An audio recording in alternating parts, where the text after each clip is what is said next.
Okay, Leo, para sa'yo ang reading na to at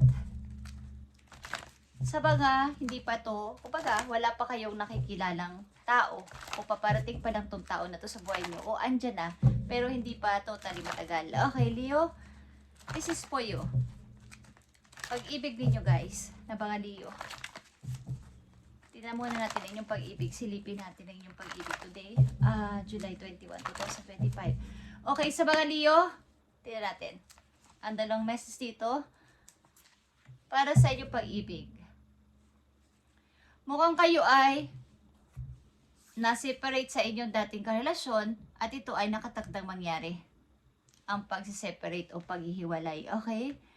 Mukhang hindi naman nyo ito kagustuhan dalawa. Ba't kailangan mangyari? Because maybe sa trabaho, kailangan maghiwalay. Okay guys. Ang makikilala nyong person guys ay masasabi nyong siguro ito na yung soulmate ko. Okay? Ito na yung soulmate ko na hinahanap o hinihintay. Ito yung masasabi mong soulmate, Leo. Okay. At forgiving and learning is here. As you release the heal the past, you experience more love in your present moment. Sad to say, makilala mo man itong soulmate mo na to o ang iyong person o may paparating na person sa buhay mo, maaaring sa past mo naman ay may kailangan ka ring balikan at patawarin at matuto sa nangyari. Okay? Para yung relasyon mo sa kasalukuyan ay magtuloy-tuloy na mabuti, maganda at masaya. Sapagkat natuto ka sa nakaraan at may na kumbaga nagpapatawad is needed dito. Galing sa nakaraan. Okay, Leo, tingnan natin tong pag-ibig na to dahil ito ay maaaring soulmate mo ang paparating na to sa buhay mo. Ibigay mo ang tamang message sa mga Leo about sa kanilang pag-ibig. July 21, 2025 sa mga Leo. Okay guys. Andito ang temptation, okay? Think carefully about the situation.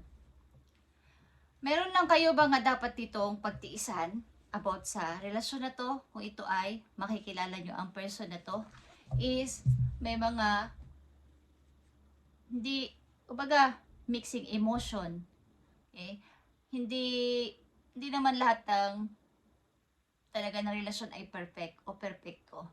Kailangan dito ng pag-isipan nitong mabuti kung dito na ba talaga ako? Ito na ba talaga yung person ko? Pero itong makikilala mong tao na to ay masasabi mong soulmate mo. Okay? This is your soulmate. Kaya lang may pagdadaanan nga kayo na hindi maganda o mga pagsubok sa inyong relasyon. Okay? Kailangan nyo itong pag-alabanan dalawa. At nandito ang openness. Be open to accept divine guidance in your relationship.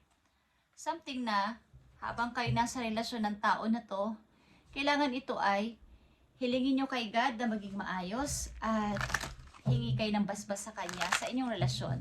Okay, Leo? Ihingin ninyo to ng basbas para mawala itong temptation na to o mga pagdadaanan ninyo na mahirap is malagpasan ninyo. Okay? Isa pang message dito. Okay. Commitment is here. Commitment is an important factor to achieve a successful relationship. Mukhang kayo ay mai-engage sa tao na to, Leo, at ito ay magpaparamdam sa'yo. Nandyan na yan sa buhay mo, okay? Nandyan na. Nakilala mo na o kakikilala mo pa lang o makikilala mo pa lang sa darating na araw o linggo, guys. Kaya lang may mga pagdadaanan kayo dito na susubukin kayo ng panahon o pagkakataon sa inyong relasyon at makukumit ka dito. Something na mai-engage ka dito, Leo. Okay. Dito sa forgiving and learning, kailangan mo magpatawad at matuto sa nakaraan. Ano ba tong forgiving and learning sa mga Leo? Galing ito sa nakaraan maybe, relasyon ninyo. Ito ay masasabi mong true love. Okay? Parang sa nakaraan mo, ito na yung true love na sinasabi mo na sana ito na yung nakasama ko. But Sa to say nga is kayo ay nagkahiwalay. Ito ay nakatakdang mangyari sapagkat dito ka sa inyong present may makikilala kang masasabi mong soulmate mo. Okay? Tingnan pa natin ang forgiving and learning. Guys. Okay. Nakikita nyo ang soulmate. True love in soulmate mo tong tao na to. Sa nakaraan mo din. Tingnan natin. Open yourself to others. This is how you will create new friendship and attract love relationship. Maaaring ito ay nagtapos ng ganun-ganun na lang sapagkat ito ay nakadagdag mangyari. But, sa iyong kasalukuyan, maaaring makakakilala kayo ng another soulmate mong masasabi. Okay? Magpapatuloy ito sa iyong present galing sa nakaraan. Ang soulmate na to.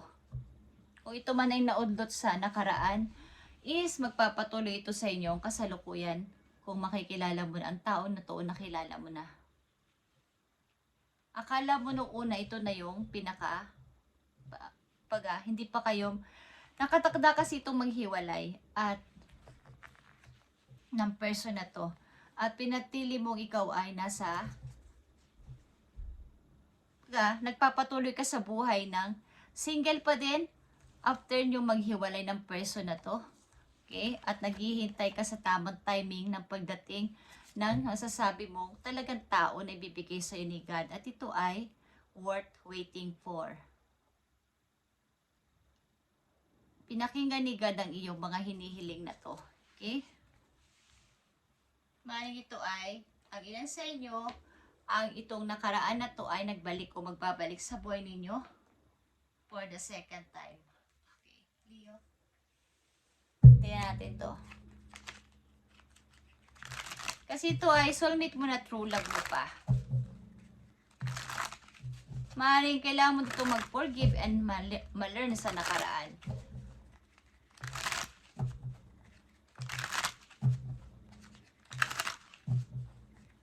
Para sa mga Leo ito, soulmate is here. Para sa kanila.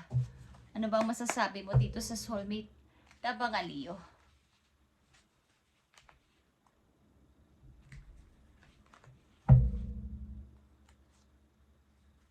Two of Pentacles, guys. Okay. Nandito ang Temperance. Okay. Gusto ko tong i-fix. Gusto ko tong, kumbaga, i-balance ang lahat sa aking present ngayon. Kung ako ay nasa relasyon na magkakarelasyon na is, gusto ko yung balance lang. Ayoko na may masayang. Ayoko na magmadali.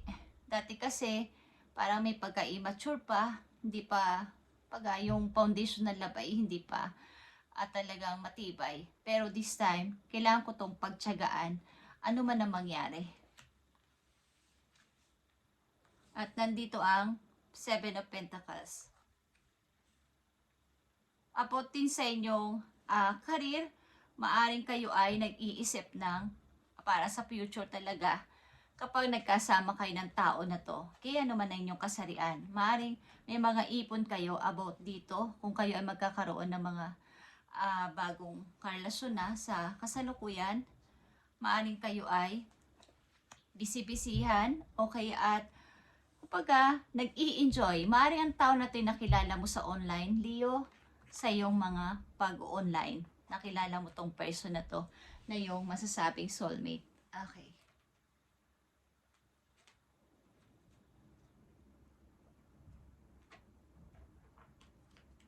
Ang inyong relasyon sa kasalukuyan ay galing sa nakaraan, maaring mayroong good karma na nangyari. Okay? Nagpapatuloy ito sa kasalukuyan ninyo. Dahil ito'y parang naudlot. Naudlot na pagmamahalan ng dalawang tao. Okay.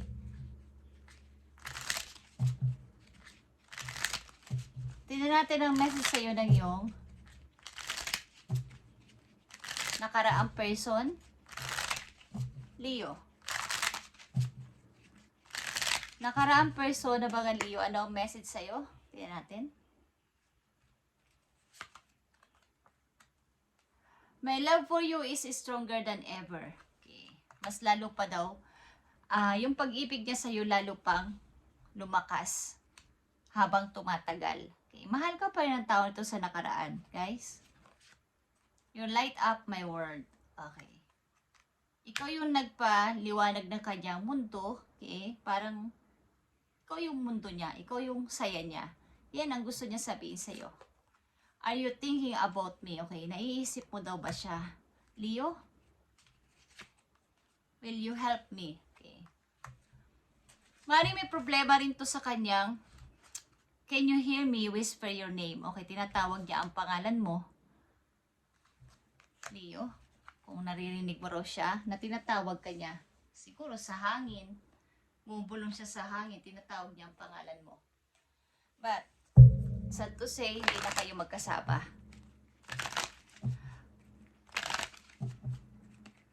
Kaya nandito ang forgiving and learning. May kailangan ka sigurong patawarin sa karaan para itong magiging relasyon mo o karelasyon mo sa kasalukuyan ay magkaroon ng talagang yung present ay maging maayos. Okay, Leo? Maring yung kasalukuyan mo ay nakilala mo online, guys. At may ang ilan sa inyo dito ay may ipon naman. Okay, para sa future. Nag-iipon kahit mag-isa pa lang or kung kayo mag-aasawa o magkakaroon ng commit sa isang tao ay mayroon naman kayong sariling income o source of income dito. Kaya lang, andito yung may temptation dito, guys, na kailangan ninyong kung ito ay mangyayari sa iyong relasyon ay kailangan sabay nyo tong pagtutulungang maayos. Okay. Ano pa magiging message dito sa mga Leo about sa soulmate na to? Ano ang dapat ninyong malaman dito sa soulmate? Reaching your goal, Leo. Everything you want from this connection will manifest in the near future. Okay? Near future, ibig sabihin talagang ito ay paparating pa lang na tao sa buhay mo o nandyan na. On the way na, Leo. At ito ay iyong i-manifest.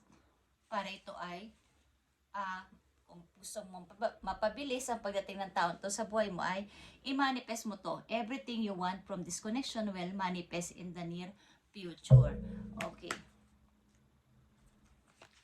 At andito pa ang Hem-Faith.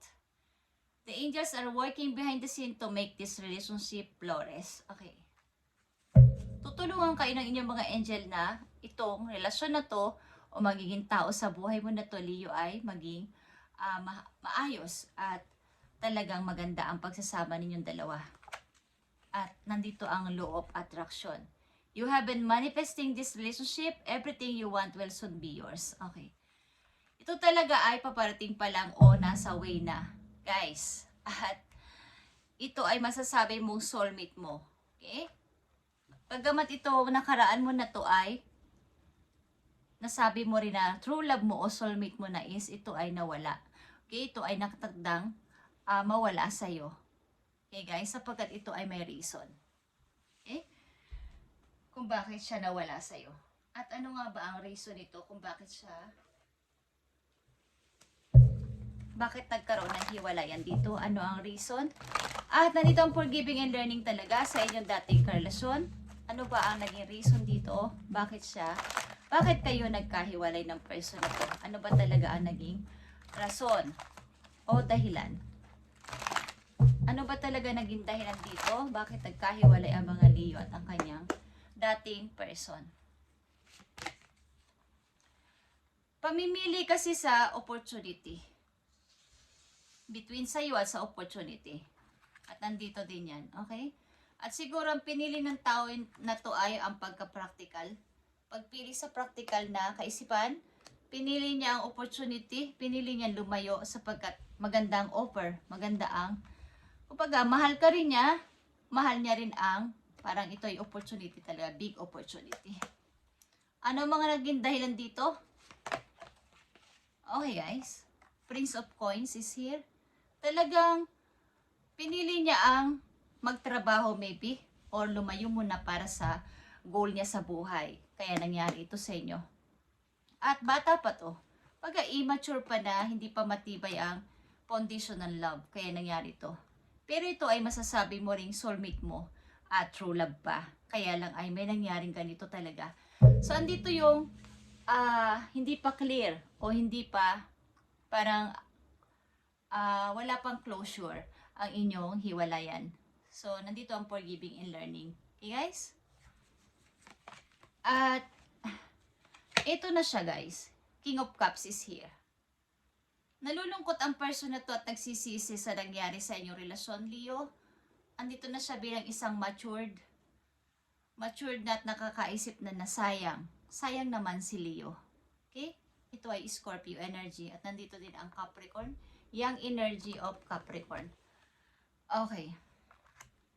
Namili siya siguro sa opportunity between sayo at sa magandang paparating na kumbaga, kung igagrab niya yon siguro, kaya is igagrab ko to para sa ating dalawa, pero hindi na naging maayos at nagkaroon talaga ng hiwalayan na. Okay? At maaring nagpakasal ang tao na to sa iba, kaya lang ay talagang hindi siya masaya. Okay? At tinutuon niya ang kanya sarili sa pagtrabaho. Okay, guys.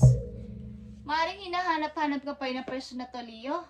At sa to say, hindi na to pwede mangyari, guys. Kailangan dito ay forgiving and learning at matuto sa nakaraan. Kumbaga, magkaroon ng clear na pag-uusap pa rin. Kung sakasakali lang, kung wala naman ay walang magagawa dito, okay? But, andito yung message na to. Something ng tao na to ay umiiyak o nagsisisi sa ginawa sa'yo. But ito ay nakaraan na. Okay, guys? Tingnan natin ang message dito. Leo.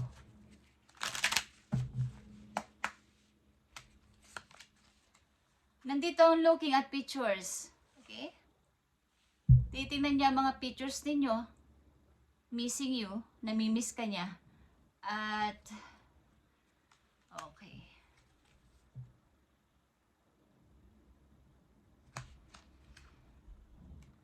Para sasabi niya na, kailangan ko na siguro gumawa ng new memories. Okay, kaya lang dito pa rin yung pagsisisi. Leo, okay. At dito sa inyong paparating na person na to o nandyan na sa buhay ninyo, tingnan natin ang message dito, guys.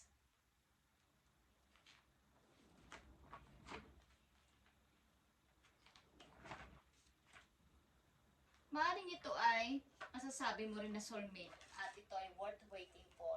Pag hiningi mo rin to kay God na dumating sa iyong person na to sa kasalukuyan at ito ay inyong maaaring gawin ninyo para magtagumpay ang relasyon ninyo sa kasalukuyan is yung mga mangyayari dito na pagsubok sa buhay ninyong dalawa ay inyong pagsamahan. Dalawa, hindi lang mag-isa. Hindi lang isa lang ang nagsasuffer. Okay, makukumit ko sa tao na to sa kasalukuyan. Tingnan natin ang paparating na message dito sa soulmate para sa mga Leo. Para sa mga Leo, pakita mo ang about dito sa soulmate. Dalawang mahalagang message dito sa mga Leo about sa soulmate. Ito man ay paalala. I said, ito ay hiniling nyo kay God at narinig na ni God ang inyong panalangin at ito ay worth waiting for na masasabi. Ito ay divine timing. Okay, guys? Yeah. King of Wands. Leo. Katulad mo tong Leo, maybe or Aries. Okay? Maaaring pareho kayong leader type na tao o energy. Kaya lang, andito yung pagsusunuran dapat. Parang hinahangaan mo siya bilang isang leader. At bilang isang karing lion o Leo energy ka, okay? Is, kumbaga, iisipin mo na ibaba yung pride ko para sa kanya. O magkaroon kami ng give and take kahit na pareho kaming leader type energy, okay?